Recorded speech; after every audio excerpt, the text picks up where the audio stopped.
অসম নাট্য সন্মিলনৰ কামৰূপ জিলা সমিতিৰ সাধাৰণ পৰিষদৰ সভা তথা মধ্যকালীন অধিৱেশন তাত আমি মালিগাঁও শাখাৰ পৰা আমি উপস্থিত হৈছোঁ। মাটি ভৱানীপুৰৰ প্ৰাথমিক বিদ্যালয়ত এই সভাখন অনুষ্ঠিত হয়। বিভিন্ন শাখাৰ পৰা মণ্ডলৰ পৰা ইয়াতে আহিছে সকলোৱে। তো আপোনালোকে ভিডিঅ'টো চাব।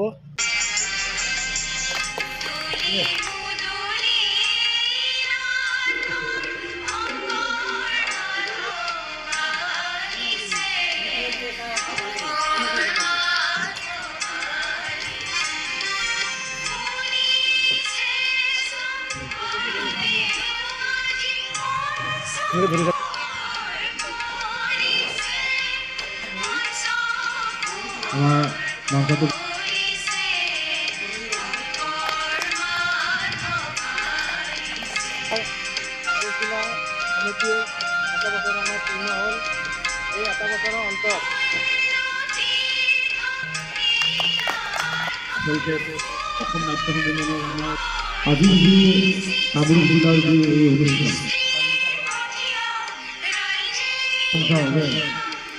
সকলো মন্তব্য আগবঢ়ালে। আপোনালোক সকলোকে মই অনুষ্ঠানত অংশগ্ৰহণ কৰা